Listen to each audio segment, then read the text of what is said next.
Good day mga kanegosyo, ako nga pala si Jepoy, isang negosyante. Isa rin akong DJ.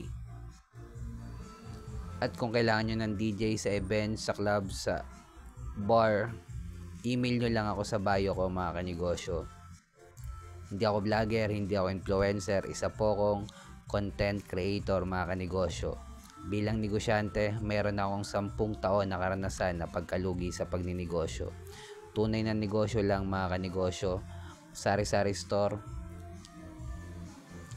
barbecuehan, bilyaran, rental. At ang topic natin ngayon mga kanegosyo, Focus in One ni Mr. Softy at ipa-franchise to. Ito kung nagsisimula ka pala magnegosyo, ito yung mga hindi ko alam nung nagsisimula pa lang ako magnegosyo. Kung nagninegosyo ka naman na, malamang isa to sa dahilan kung bakit hindi lumalaki ang negosyo mo.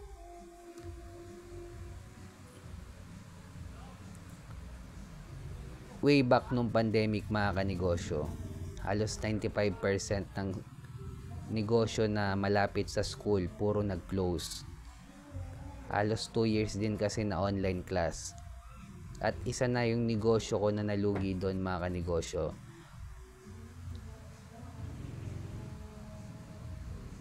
Kaya sa sari-sari store ako maraming natutunan mga kanegosyo.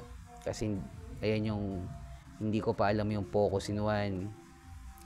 Andyan yung nag-resign ako, kumaga parang gusto ko talaga makita or pasukin yung mundo ng pagninegosyo.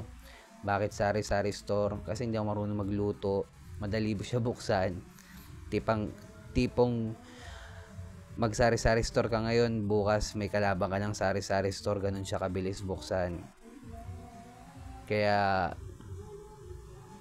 yun, sari-sari store yung binuksan ko. Pang-anim akong sari-sari store na nakapaligid malapit sa school kung saan ako graduate ng college. Graduate ako ng Marketing Management sa TIP Cubao, Technological Institute of the Philippines. Ang sari-sari store mga kanegosyo, hindi natin may scale up sa level 2 business model kasi sobrang dali niya nga buksan. At ang sari-sari store mga kanegosyo, walang Focus in One. Well, pwede kang kumita dyan million a month, pero hindi mo siya mapapalaki mga kanegosyo.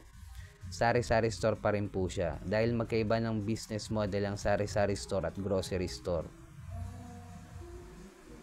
Sa sari-sari store, naglabas ka muna ng pera mga kanegosyo. Lahat ng paninda mo sa loob, binili mo muna. At kikita ka lang kapag nabenta mo na yung pinamili mo. Sa grocery store mga kanegosyo, babagsakan ka muna ni supplier. At the moment na nabili yung produkto ni supplier, babayaran pa ng may-ari ng grocery within 3 to 4 months.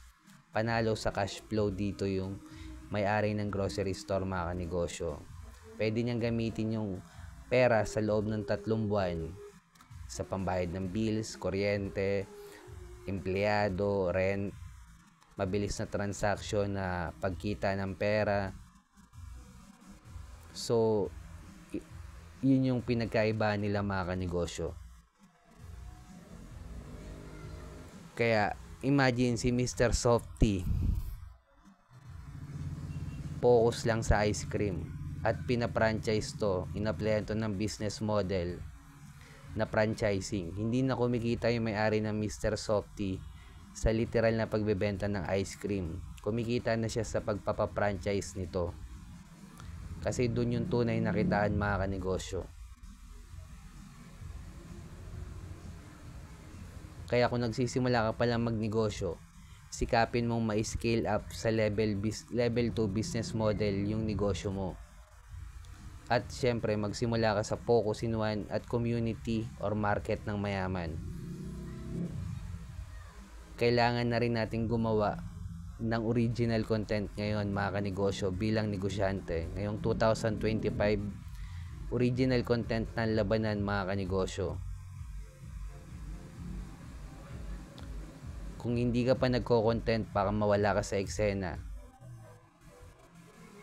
Kasama na sa trabaho natin bilang negosyante yan mga kanegosyo.